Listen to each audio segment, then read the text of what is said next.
안녕하십니까. 비익적 국어 강사 최동민입니다. 자, 이번 시간은 우리 문법 요소의 두 번째 시간이죠. 높임법, 그 중에서 상대 높임법에 대해서 한번 배워보도록 할게요.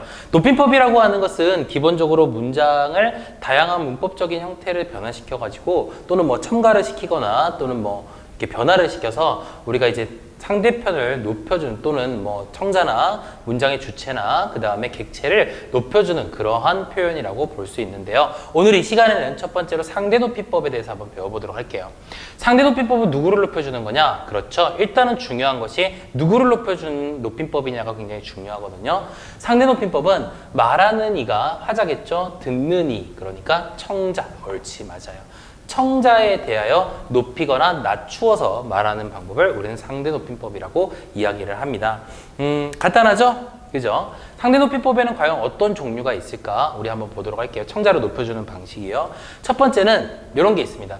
의례적 용법으로 심리적인 거리감을 나타내는 표현이 있고요. 공적인 자리에서 주로 많이 사용되는 그러한 높임법이 있습니다. 상대 높임법이 있어요. 두 번째는 뭐냐? 정감 있고 친근함을 나타내는 표현이 있는데 어디에서 많이 쓰냐면 사적인 자리에서 주로 쓰는 그러한 상대 높임법이 존재합니다. 그래서요, 요거는 아까도 이야기한 것처럼 우리가 좀 심리적인 거리감이 있다라고 하는 것은 친한 사이끼리 쓰는 건 아니라는 거죠. 그리고 공적인 자리에서 써야지 좀 예의 있게 보이는 그러한 표현이고요. 이 두 번째 거는 정감 있고 친근감을 나타내는 표현인데 사적인 자리에서 주로 친구들이나 또는 뭐 가족 친지들, 그러니까 우리랑 조금 더 관계성이 깊은 사람들 있죠. 그런 사람들에게 쓰는 그러한 높임법의 상대 높임법의 방법이 되겠습니다. 우리 이런 첫 번째 경우를 얘를 뭐라고 하냐면 격식체라고 이야기를 하고요.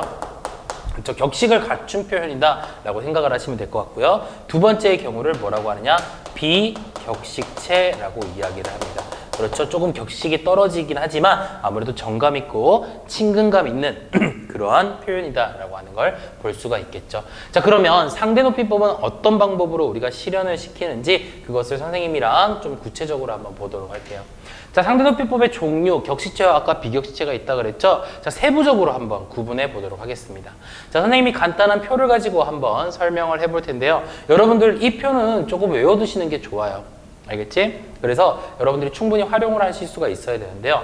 먼저 아까 공적인 자리에서, 그러니까 의례적인 용법으로 많이 쓰이는 격식체 같은 경우에는 크게 네 가지로 나눠집니다. 물론 이 하십시오체부터 헤라체로 내려오면 내려올수록 높임에서 낮춤으로 내려온다는 사실도 여러분들이 기억을 하시면 좋겠고요.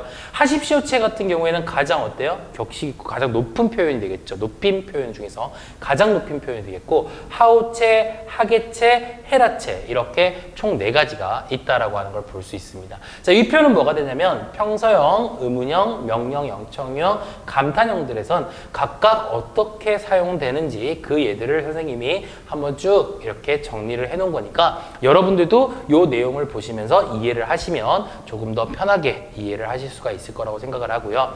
자, 격식체는 네 가지였다면 비격식체는 두 가지밖에 없습니다. 뭐가 있다? 해요체랑 해체가 있습니다. 높임 표현과 낮춤 표현, 이 두 가지밖에 존재하지 않는데요.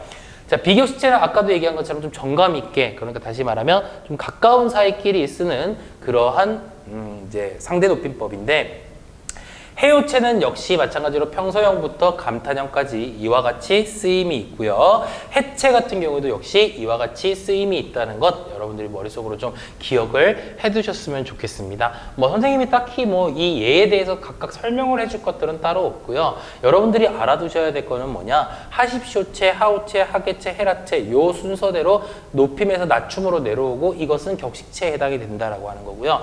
해요체와 해체 같은 경우에는 해요체는 높임 표현, 해체는 낮춤 표현인데 이것들을 묶어서 우리는 뭐라고 한다? 비격식체라고 한다라고 하는 걸 머릿속에 인지하시면 상대 높임법은 그렇게 어렵지가 않다라고 하는 거죠.